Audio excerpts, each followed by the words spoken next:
You're not responsible. It was wrong. Reach out to me. We'll connect you. I will never see, speak, or hear from Aaron Smith-Levin for the rest of my life. I've been raised since the age of 4 to follow orders, do as I was told, or risk losing everything. If we speak out, that's the only way they're going to get the strength to have the courage to do the same. Why the hell does someone have to escape to get out of a religion? I'm still shocked by the evil. This is pure evil at work.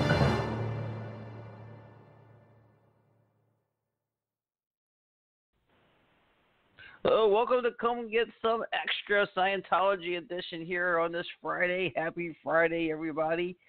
As you just heard there, the voice of Kathy Schenkelberg, it is official. I'm looking right at my ticket to Stageworks Theater in Tampa Bay for Friday, March 31st. That's this next Friday. I'll be there live to see Kathy Schenkelberg's one-woman show, Squeeze My Cans. I believe it's got nothing but good reviews. I just can't wait to see it myself with my own eyes. It should be a good time. If you're in the Tampa area, obviously check that out. She'll be there that weekend, Thursday through the Monday, I think. She'll tell us more about that in the week to come. In the meantime, today I got an interesting show for you. I'm going to have independent Scientologist Dave LaCroix on. I'm not sure, even after having the conversation with him that I had and talking to him, as well as I felt it went, we were amicable, and I think we have a mutual respect for each other.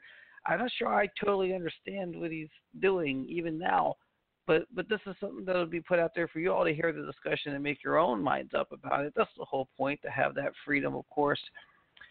But before we get into that, I do have to address a whole lot of crap. The shit's about to get real. Oh, man. Okay. Where to start? I'm going to start with the Clearwater City Council meeting. That video is available, I believe, on YouTube. It's making the rounds. There was this Clearwater City Council meeting. Of course, David Miscaviges had met quietly and privately with several members of the council to give his presentation and sales pitch, or buyer's pitch, which actually wasn't supposed to be what it was. Supposed to be just a presentation. A lot of members of the Clearwater community stood up, had some things to say about wanting more transparency, not wanting to see Clearwater become the Scientology everything, everywhere place to be. These council folks did sit there and they became a little defensive, but they did explain in ways that still didn't really ring satisfactory for me, even. And I don't even live in Clearwater. But what happened was the final thing was, hey, we're not going to sell this land to Clearwater, is what they said. But each of them, as they took their turn, they explained why, had a little defensive tone to their voice, and then stated how it's important to stay involved. They want the community to be involved. They're looking out for the best of the community that they were elected to represent. And at the same time, it almost felt like in the back there, you're thinking, they're saying there's more stuff going to be happening, I almost felt like, as I was watching this video, that I was hate to make such a fictional, ridiculous fantasy comparison, but it reminded me of like a city council in like an X-Men movie where it's like, oh yeah, we're looking out for your best interests, wink wink, and there's a little bit of an evil plan and the twinkle of the corner of the eye. So who knows what's coming up for Clearwater? There's no need to panic yet. But I worry, especially when someone like Bob Cundiff says what he said about the First Amendment, which is a real thing. It's a legitimate thing. It's an important thing. All of our rights are important as far as the Constitution goes. And you point out where the First Amendment came from, where the freedom of religion aspect of it came from, and why it's so important. And that's why he'll fight for that, right? For anyone, Scientology or otherwise.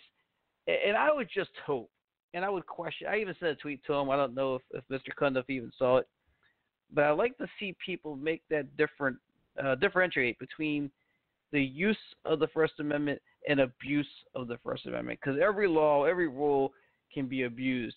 And what happens in a cult is that rule is abused. I like to see the word cult, the idea of a cult, become something that's able to be legally defined in a way that can, circumvent this whole First Amendment thing for the sake of human rights.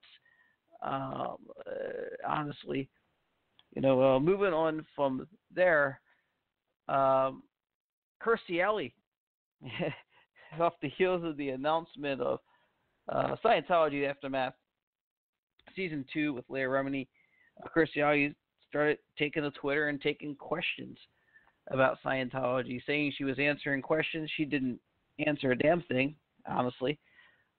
She just talked around things, made shit up. 10 million Scientologists walking the earth.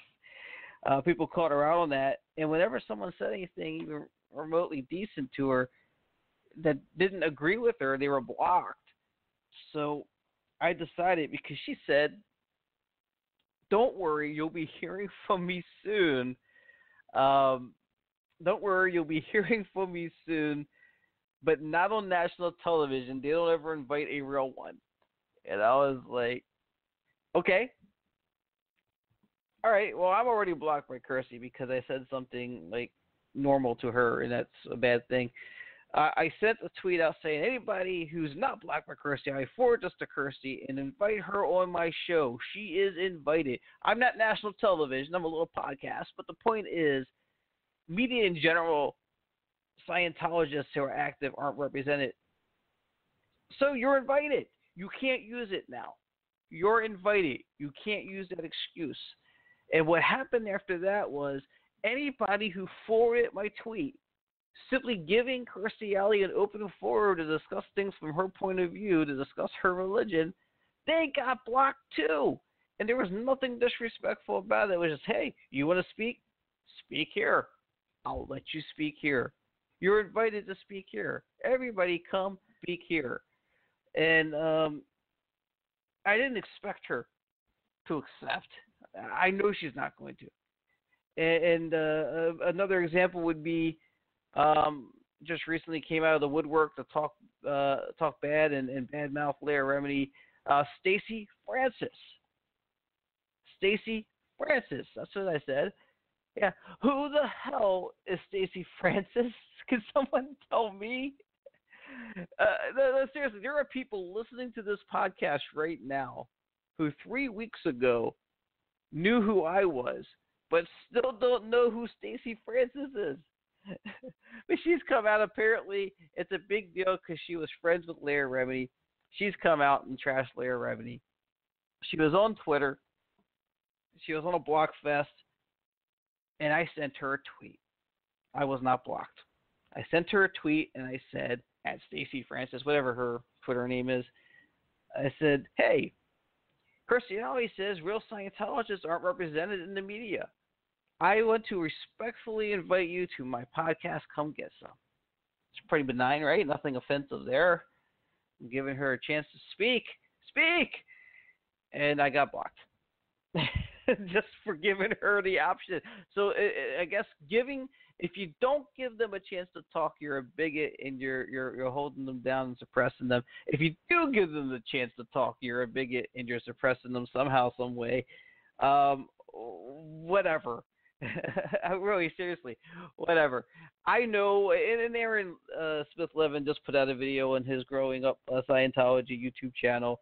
You should check it out, talking about this. He gives the legitimate, non-over-the-top view of why they're not going to say yes to these things. And I just do it. The reason I sent the invite, probably the same reason Mike Rinder sent the invite out for a much bigger invite, right, to Scientology in the aftermath. And there's still a chance for them to say yes because they haven't filmed everything yet. And here we are, and they're not going to accept. And the reason you send that invite out is because once that invite's sent, once you've been told, we'll let you talk on our show, then you can't use it anymore. Use that excuse. You can't use that complaint. You can't be that kind of victim. Speaking of being a victim, oh, God. All right, so I was never going to talk about this piece of shit again. There is a character out on social media who I couldn't help but talk about. He went too far. We got a guy out here who's an independent Scientologist, not Dave. a different guy, a much less capable of dealing with human interaction person, has been going off against me and other people on social media, making wild and crazy claims and accusations. I had a conversation with this person a while back after he had a falling out with a bunch of people who apparently, supposedly, he was supportive of, and we were all on the same page. And he pulled a fast one, just started calling everybody violent, calling everybody fake and OSA and everything else. And I tried to have a talk with him late one night. This conversation went on for 3 freaking hours. I tried to get out of it. I said, I'd like to talk for another 3 hours, man, but I got to go. And he kept it going. And he kept it going. And in every tweet he tagged, I don't understand this. And so I'm so sorry to these guys. Mike Rinder and Marty Rathbun were tagged in every single freaking tweet. And I don't understand why. And during this conversation, at one point I said, look, you seem so frustrated. You seem to feel like you have some valid anger. Let's deal with this. Why don't you come on the air and we'll talk about it? Why not do it on air, right? And he says, no, I don't trust you. I'm like, okay, all right, that's fine. Look, it doesn't have to be on the air. We'll talk off the record. Just call me so we can settle this. I'm uncomfortable with what's happening. I'm foolish enough to think this guy's really having some issues and maybe I can help him. And the way this translates today on Twitter in exchanges, he says, this podcast guy asked me to come on the show, and I said no, and he became enraged, and he kept bugging me, and he kept asking me, and he really wanted me on the show, because I was so enraged, right? He really wanted me on his show, and he just kept raping me, and yeah, that's exactly what he said. Stop raping me. And I'm saying, what the fuck is wrong with you, man? What kind of scumbag are you to go there? So he's like, you don't eat with Chris C. He'll probably poison you. Don't have dinner with him. Whatever. I don't even care about him saying negative things about me. I don't care if he trashes the show and says it's horrible or I'm dishonest, like Clarissa Explains It All always says. But I guarantee you, there's no. We'll come back to the rape thing because that's the important aspect of it. But I guarantee you, there's nobody listening to this show or knows anything about this show or me that's saying, oh, gee, I believe that. Right between Tony Ortega and Aaron Smith-Levin, I just so desperately needed Skeevy fucking McGee on my show. Really? I'm begging you to come on my show? No, I'll beg Mike Rinder, and I haven't even bothered him about it. I asked him. He said, no, I'm done with it. I asked Leah, I bugged her a little bit. She hasn't answered. Whatever. I'm not going to bug you, motherfucker. So you're out there, you're harassing people, you're accusing people of threatening your life, you're making up all kinds of tall tales, saying, prove it, and we prove it. And it's petty, and I'm pretty much done with it. I just want to say this, because really, to me, you're like the freaking pus on the ass spoil of humanity. And you are just a distraction, and you're not worth dealing with. I've given you enough of your 15 minutes of fame, but I can honestly tell you, with all this being said, the fact that you put rape in there, the fact that you use the term rape like an action word, like a verb or an adverb to describe how you were treated by me on the social media, to say you were treated that way by anybody on social media, I was raped. You so desperately need to be the victim. You so desperately need to be somebody who's being vilified. I don't understand it, but why use such a vile, terrible, effective word like that, if not for anything else but to get this attention? There's people out there, you talk about the people who are potential victims of Danny Masterson. You're talking about Amy Scooby. You're talking about people that I know in my life personally. We don't discuss their rape because it's not the kind of thing you talk about anyway. And you're using it as a fucking adverb on social media, you low-life piece of shit. All that being said, I really don't wish ill will on you. I want you to know that I'm not a violent person like you would claim, like you would feel I was with the tone of my voice right now. I don't wish those hypothetical anonymous people in the car that you hypothetically gestured might run into a crowd of protesters years and years ago that somehow then came back again years later or weeks ago on Twitter, supposedly trying to run you over for real, according to you, which is a strange coincidence. And then the same fake imaginary anonymous people showed up at your doorstep to threaten you because you're always the consummate victim. And, oh, by the way, you can't say what you said about rape and then have a video for 7 minutes the same day about how much rape is bad and say, I've already made my point. What the fuck is that? So anyway, my point is, I don't wish harm on you, man. I want you to live a long, healthy, God-willing, productive life, I hope, till you're old and you die of natural causes peacefully in your sleep. And I don't think it's hateful, violent, or anything else to say that the fact that I just can't wait for that day to come is just an unfortunate coincidence. Here's part one of David LaCroix. Okay. Hey, my guest on the show is Dave LaCroix. He is an independent studier of Scientology. You can read a lot of information about what he's into on Scientolopedia.org. Please welcome to the show, independent Scientologist David LaCroix. Hey, Dave. Hey, Chris.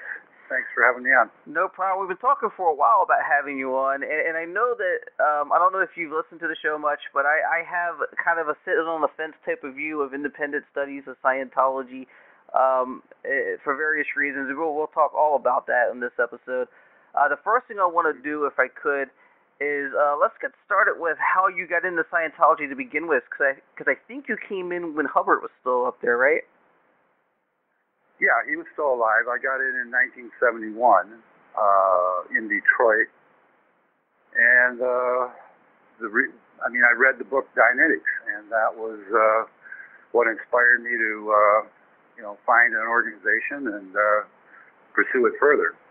So I then went from Detroit a year and a half or 2 years later and moved out to California, and so I spent about 30-some years in Southern California, the main orgs out there. Okay, so you spent a lot of time under Miscaviges as well, is that right? 30 years, you had to have been there some of that time.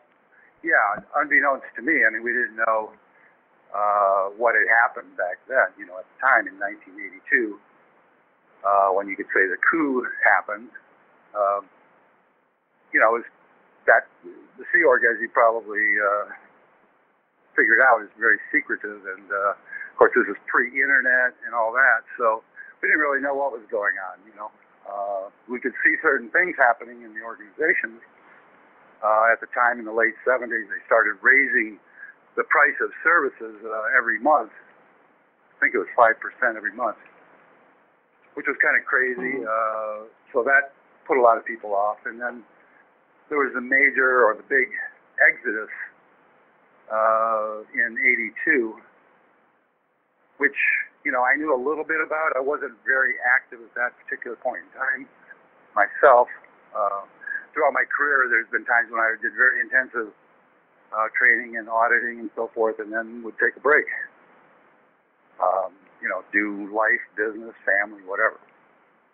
So the Miscavige era didn't really kick in until, where it became obvious after LaCroix died, and of course that famous event where he announced it.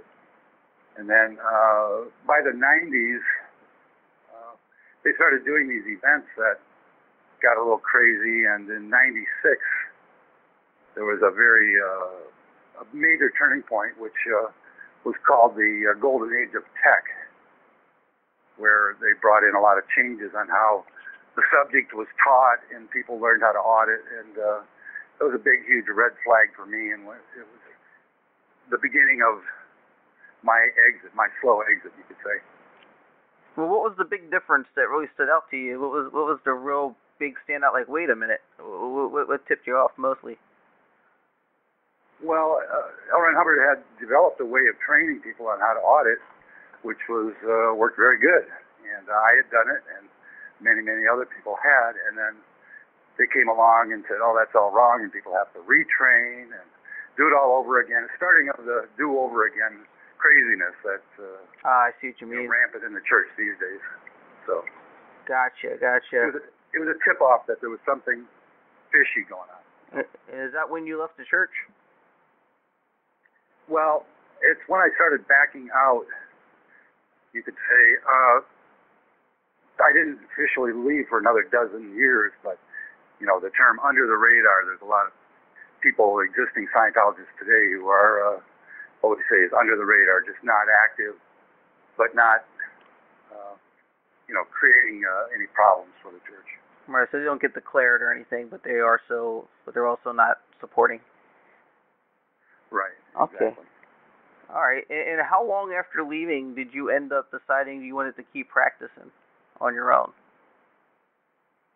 I don't know that I ever stopped. I mean, I've always used the basics of Scientology.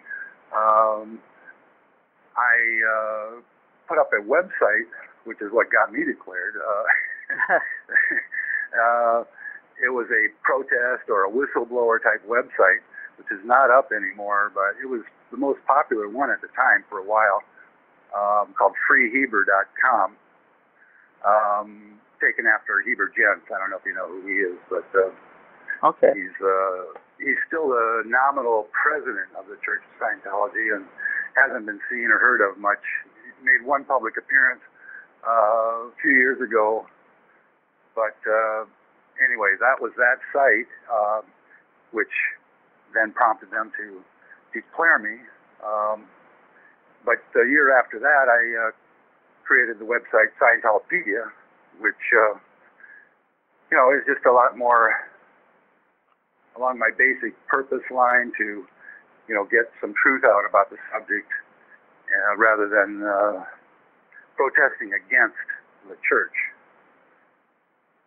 Okay, so it's almost more like a half-full approach to the negatives of Scientology. You're going, well, this is what's wrong with Scientology, but let me tell you what's right about it as well. Is that basically what you're getting at? Yeah, that's part of it. The biggest complaint, I guess you could say, or the biggest objection that I have is that when you say Scientology, or most people say Scientology these days, they are referring to the church. And in actual fact, the church doesn't have anything to do with Scientology anymore. It's not really, it's not really Scientology. It's a corporation that owns a lot of real estate, and it owns the trademarks. It thinks it owns copyrights, but it doesn't own all of the copyrights. But it's not delivering real Scientology. It's not, it's not, you might as well go into Home Depot or something to get, to expect to come out with some Scientology as well as you would if you walked into a church organization today. So the subject is a different thing. It's a separate thing, and that's what I think of when I say Scientology. That's what I mean and what I'm referring to. But there's been so much about the church, this endless barrage of exposés and shows and whatnot, that just as a counterbalance, I just felt that somebody ought to put up something that is represents the history, the people, the technology, the founder, of the subject. Okay. So that's what Scientology is about. Okay. I mean, do you have like a congregation? Do you meet up with people, or do you sell services, or what is your role today in independent studies, or is it just for yourself? Myself, I do deliver. I'm an auditor, and so I deliver training and processing, which is auditing, and some training. Not a lot, because I don't have a building with a course room and tables and books and all that materials, but on a one-on-one basis I can do some training here. But mainly it's auditing. I take people through the various steps and stages of the Scientology bridge, as we call it. Okay, now it's become clear to me as I researched you a little bit and looked up what you do, and what a lot of folks in independent Scientology studies do is you feel that the biggest, something that's different is L. Ron Hubbard's Scientology is not David Miscaviges' Scientology, and I think even people who don't believe in independent Scientology studies would agree with that David Miscavige turned it up to about 1,010 when he took charge of the org or the church. Does that sound about right? Yeah, he's a psychopath. Right. All right. Put it mildly. And nobody's going to deny there's been some changes made in some of the writings and some updates made that are that change things a little bit. Right. I mean,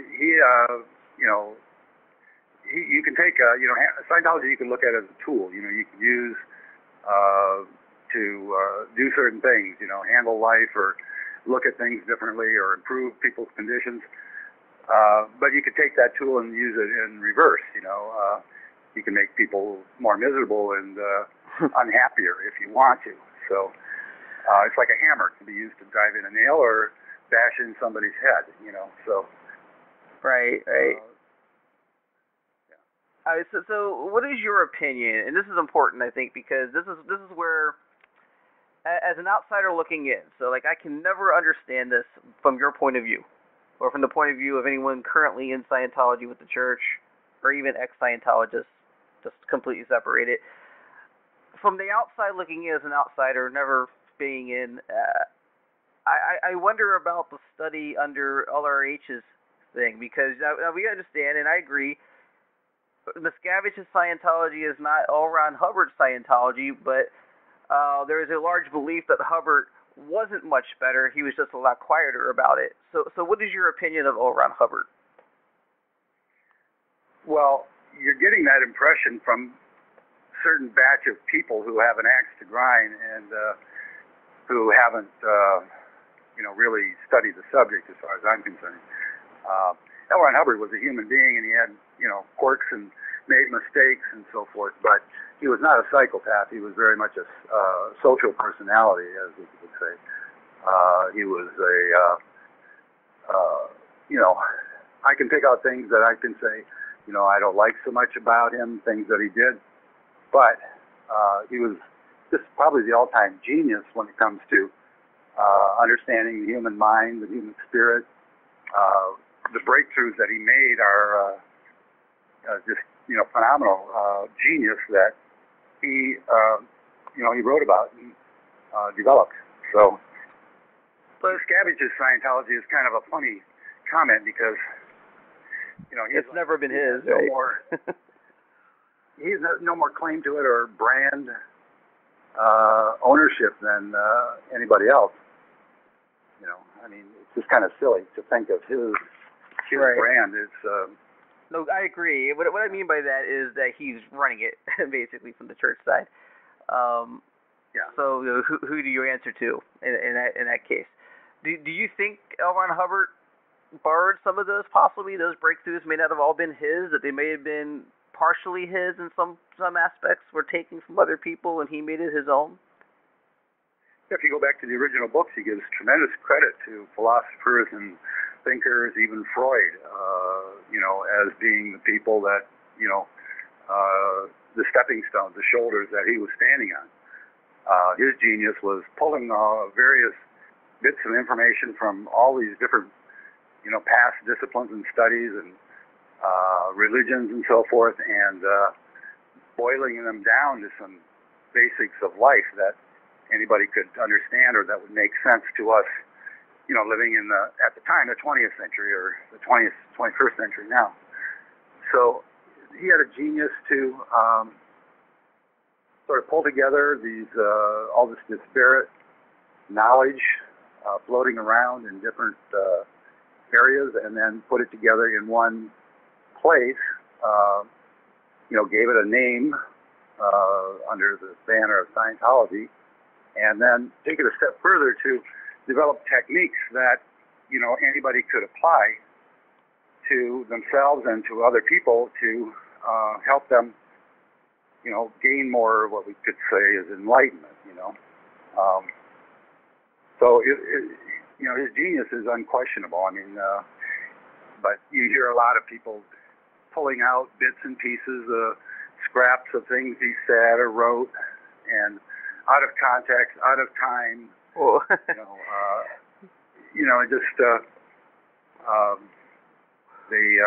They have a certain agenda going in and want to make them look bad. So that's what's going on. So let me ask you that. Because that's a big thing. Everybody's got an agenda, and this is similar. Believe me, Dave, I'm not grouping you in with what Scientology is saying in the church, but it's very similar in a way you're saying there's an axe to grind. You're always saying it because there's an axe to grind.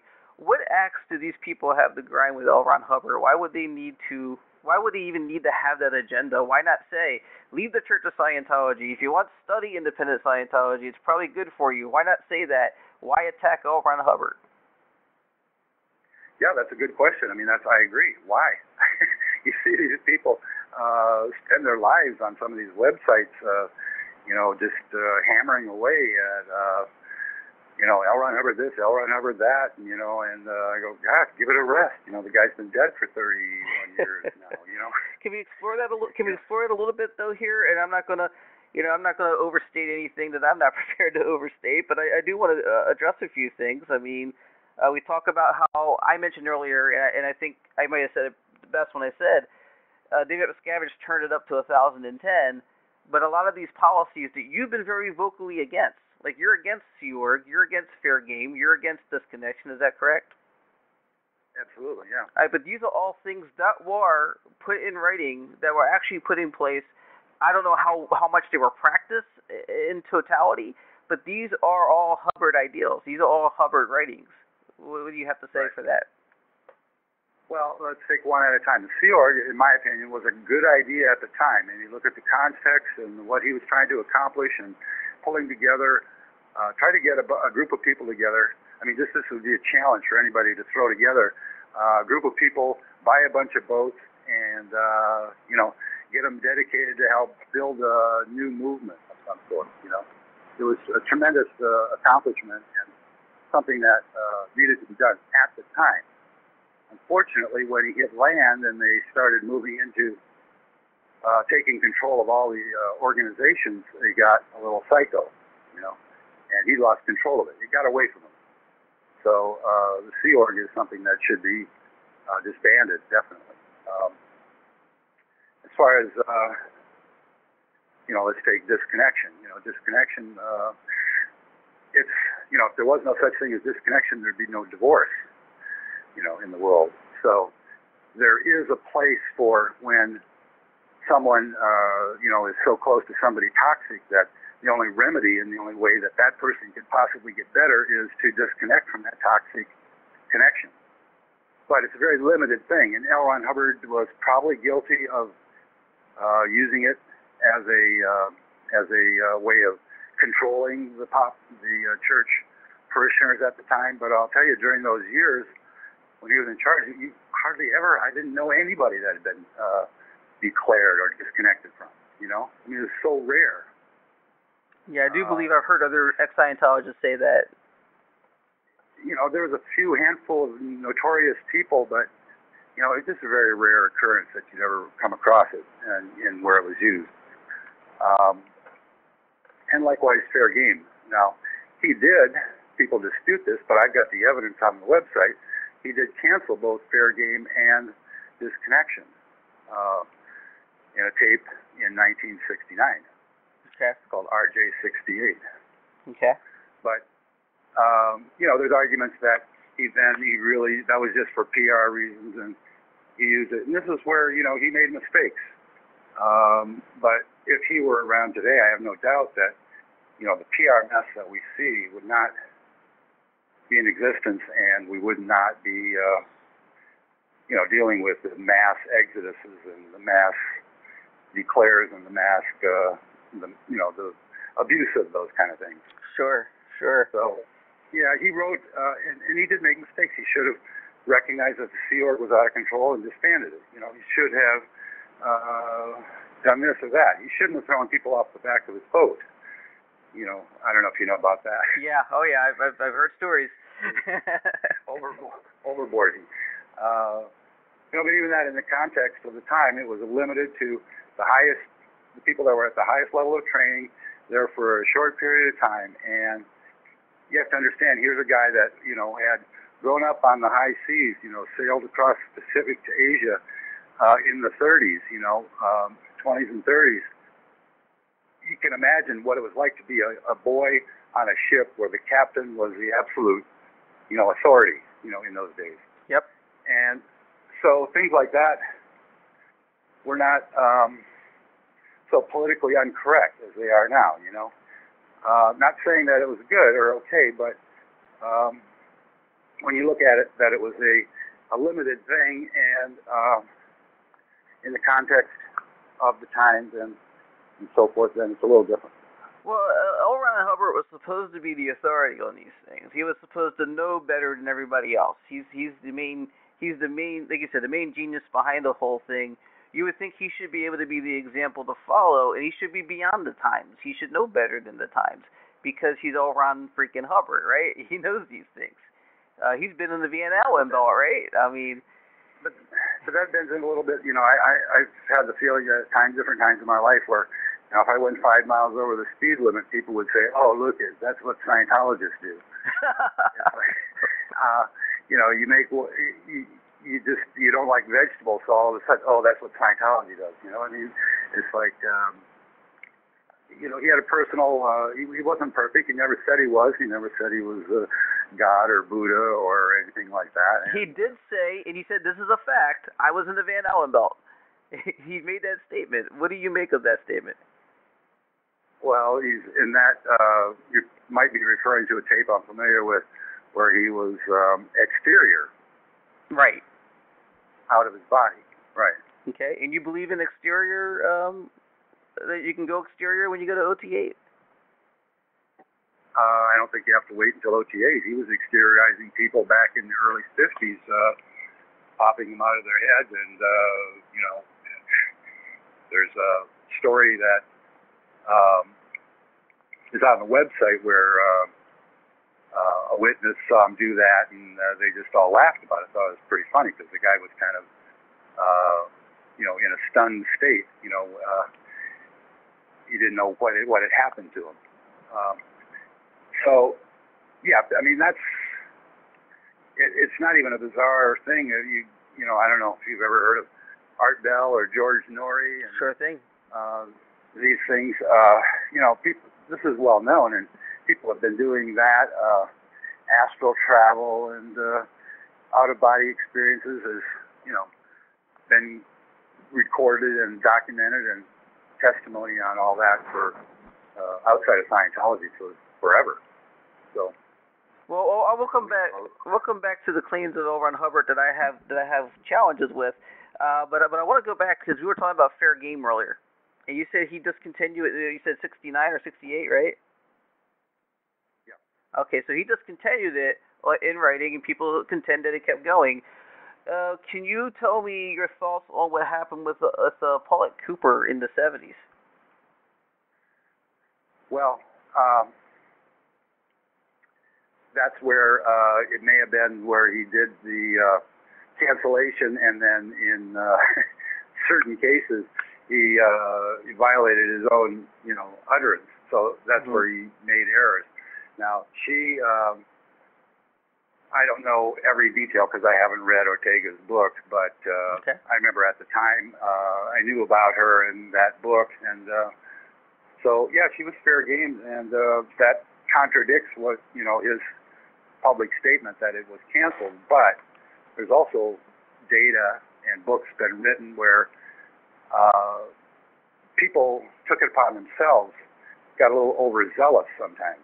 So I don't know that we've got so many liars involved in all this history that it's hard to know the truth sometimes. Sure.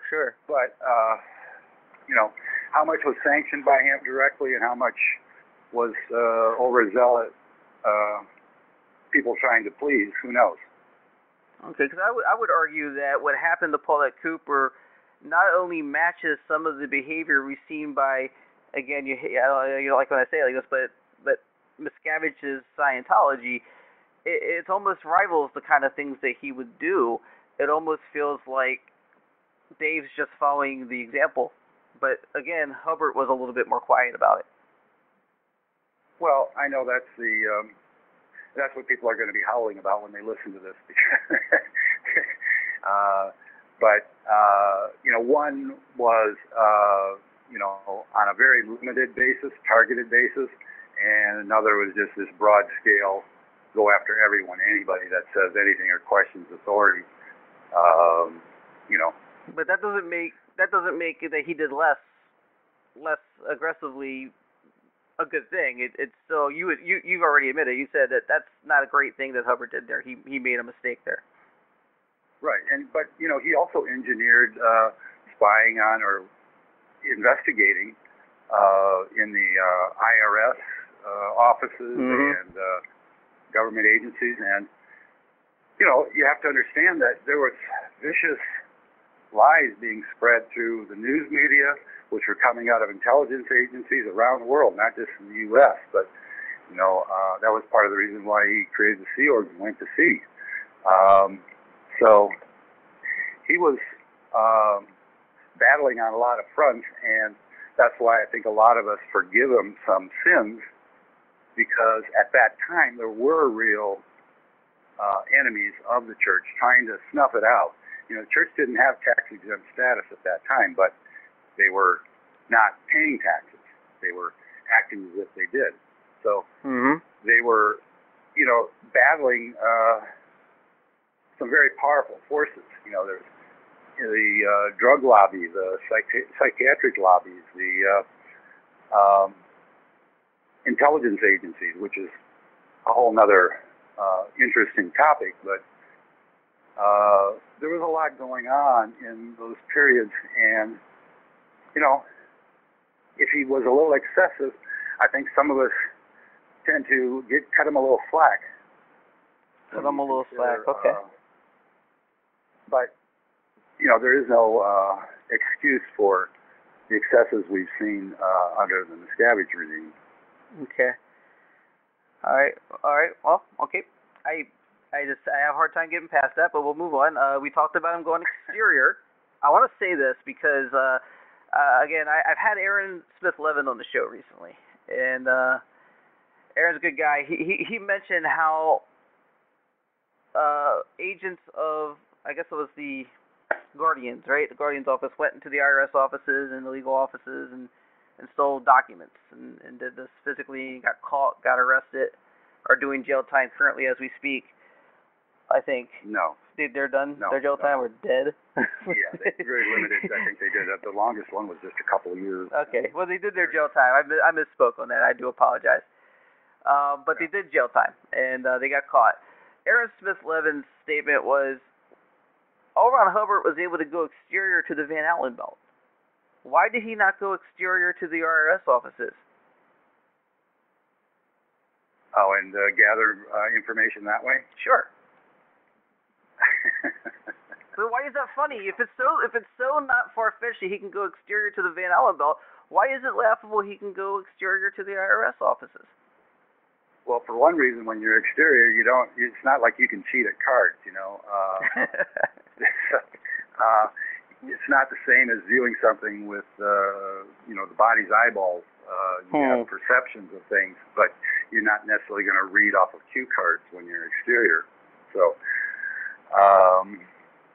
that would be one answer to it. But I understand how that can sound funny and seem to make sense as a way of putting the whole concept down, but it's not really a valid argument. Okay, because all right. In my opinion. Exactly. Thank you. That was a good way to end it there. Okay.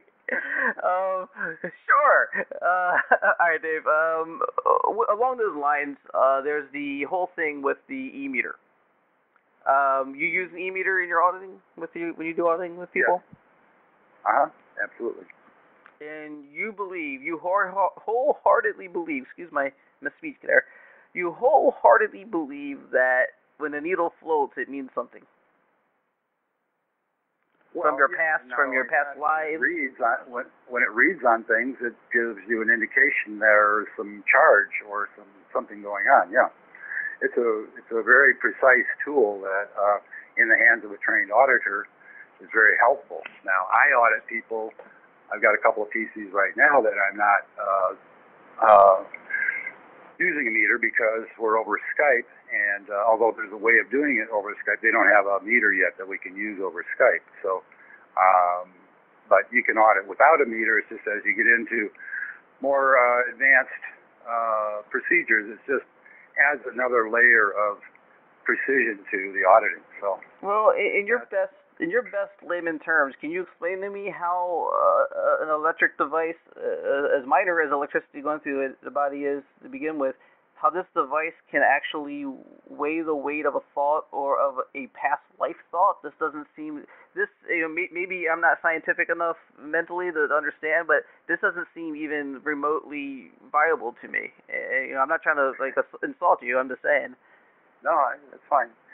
It's a legitimate question, and it is a bit of a puzzle. But what you've got is like a battery, it's like a flashlight battery voltage of electricity that's passing through the body. Now, if something changes the resistance of the body, the body's going to have a consistent resistance if you're just sitting still and nothing's happening. But if a thought comes in that actually has, believe it or not, some mass to it, then that's going to affect the needle on the e-meter. Mass. So a mass thought. A thought with mass. Like, well, if I said think of a banana, you're probably going to think of a banana right now, and there's probably not any what we call charge or mass connected with that. Although there is a little bit, it may get a little tick on the meter. But if we went into somebody's past where they had a sort of severe injury or loss or whatever, it's going to have a lot of emotional content to it. That's going to actually have some mental mass to it. The e-meter is very sensitive and can detect the slightest little changes. It's not something that you can take out put on a scale and weigh. But the meter does react to it. Okay, since I'm not very smart scientifically, admittedly, could you point out a place I can go, just like a site on the web I can go to read, that's not a site about Scientology, that I can read about thought mass and try to understand it a little bit better? Thought mass. Well, I'd have to probably go to Google just like you. Okay, all right. So you don't have one. You know what you know, right? So. Well, I mean, we have a full page at Scientolopedia on a meter film that gives all the different reactions to the meter and gives all the books, resources, so all the Scientology books on the subject. But as far as this is fairly well documented. I know there's the term clearing technology and stuff, but I can follow up and shoot you an email or something. And I would like that. Okay. I want to ask you because I pretty much know what you're not gonna answer any other way probably, but I have to ask because to me, and this is just me again. Of course, I've never been a Scientologist. I've never been on a meter. But let me ask, because it feels to me that the meter could possibly be more of a placebo device than a actual workable technology.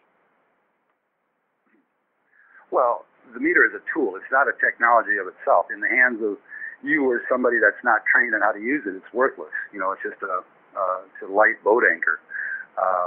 But it, as a tool in the hand of somebody who knows what they're looking for and how to read the different reads on the meter, then it's useful.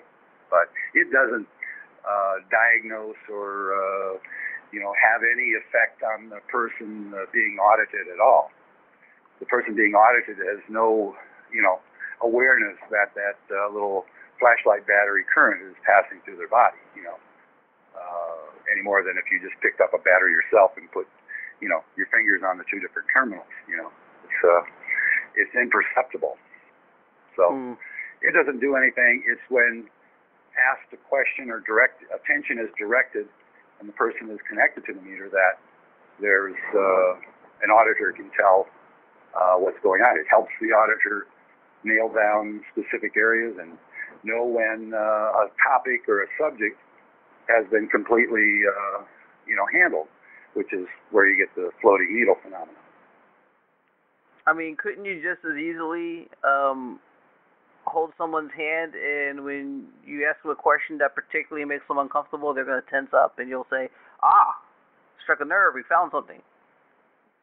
Well, there's lots of indicators that the PC or the pre-clear person you auditing give you. Their skin tone can change, their eye color, their pupils dilate, all kinds of things that you can notice and observe. And so you can audit, like I said before, without a meter. It's just the meter gives you extra leverage, more precision. So okay, well not do away with it. But. Okay, so that was part one. Interesting conversation. I've got a lot of thoughts on Dave's beliefs and on the independent Scientology practices. If it's based on what we're hearing here with Dave. Dave's a real good guy, by the way. I have nothing bad to say about Dave personally. I'll say he's the one guy I've been able to go to and get real answers. Not that I agree with the answers or that I feel satisfied with all the answers. But you'll hear more next week, next Friday, on another extra Scientology Come Get Some, where we talk about why carry the baggage of the Scientology name? Why not create something new with borrowing the best of type of things? I still have a lot of questions about Ron Hubbard and himself as a human being. A lot more coming up. And 10 questions. Dave LaCroix will do 10 questions next week right here on Come Get Some.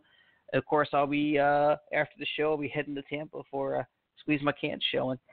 And I should one of these days have Kathy on to talk about the Tampa tour. I didn't get her on today, but it should be coming up. Until next week, make sure you come in Thursday for part 2 of Scott Brown. That's a very interesting part 2 there. That about sums it up. Take care, everybody. Have a great week. You have been listening to Come Get Some Extra on Blog Talk Radio, iTunes, YouTube, and many other streaming services where available. As always, stay connected, and that about sums it up.